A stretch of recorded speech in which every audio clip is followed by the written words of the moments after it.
बिस्मिल्लाहिर्रहमानिर्रहीम। अस्सलामुअलैकुम। मैं हूं शेफ़ मलीहा। आप देख रहे हैं दी शेफ्स। मैं आज आपके साथ पनीर कढ़ाई की रेसिपी शेयर करने जा रही हूं जो कि बहुत ही अमेजिंग है। सो क्यूरियोसिटी कैसी, चलते हैं रेसिपी की तरफ। पनीर कढ़ाई बनाने के लिए सबसे पहले ऐड करूंगी फ्यू ड्रॉप्स ऑयल, 100 ग्राम बटर,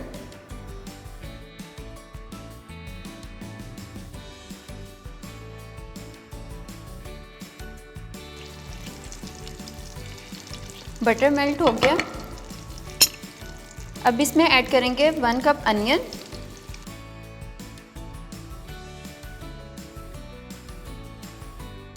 अनियन सोते हो गया।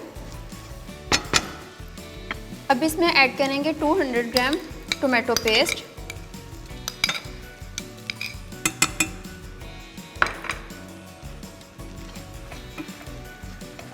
दोनों चीज़ों को मिक्स करके अच्छे से फ्राई करेंगे।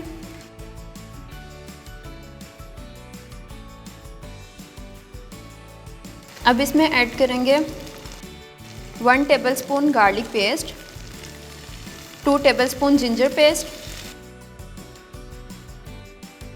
अब इसमें ऐड करूँगी थोड़ा सा पानी।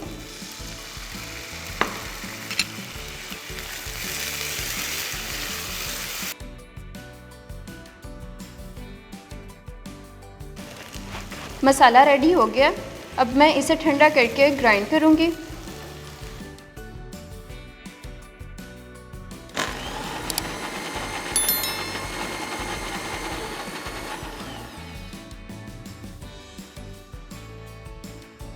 मसाला ग्राइंड हो गया। अब इसे पैन में ऐड करूँगी। इस पाउडर में ऐड है 1 टेबलस्पून ज़ीरा, 1 टेबलस्पून काली मिर्च, 1 टेबलस्पून धनिया, 1 टेबलस्पून सौंफ। इन तमाम को अच्छे से मिक्स करके मैंने भून लिया और इनका पाउडर बना लिया। इन तमाम को अच्छे से मिक्स करके 10 सेकंड्स के लिए पकाएंगे। थोड़ा सा पानी शामिल करेंगे। सब्ज़ इलायची 3, सॉल्ट हाफ़ टी स्पून, कसूरी मेथी 1 टेबलस्पून, कश्मीरी लाल मिर्च half tablespoon, half tea spoon धनिया पाउडर, सुरख मिर्च पाउडर हाफ़ टेबलस्पून, हल्दी हाफ़ टी स्पून। इन सबको मिक्स करेंगे।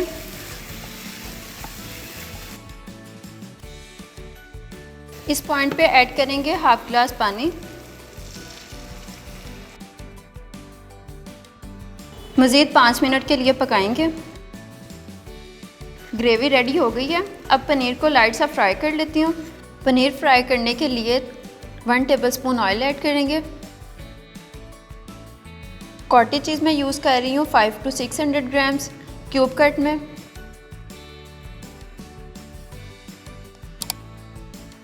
पनीर को इतना फ्राई करेंगे कि लाइट सा गोल्डन शेड आ जाए।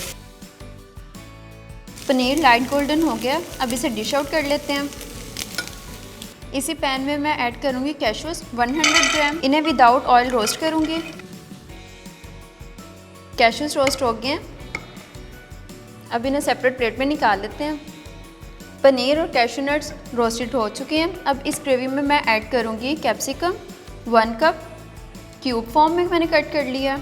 अनियन 1 कप, वाइट अनियन मैं यूज़ कर रही हूँ। अगर आपके पास वाइट अनियन नहीं अवेलेबल, आप रेड अनियन यूज़ कर सकते हैं। 1 कप।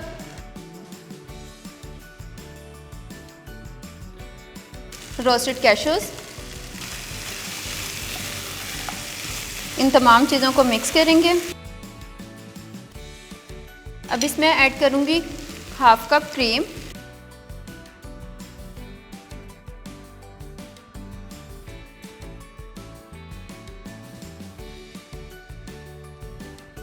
क्रीम को तमाम चीज़ों के साथ अच्छे से कुक कर लिया।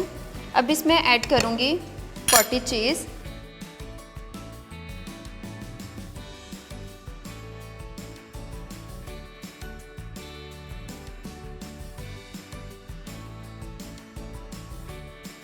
विदाउट प्रोटीन हमारी पनीर कढ़ाई रेडी है। इसको एंजॉय करते हैं पराठों के साथ।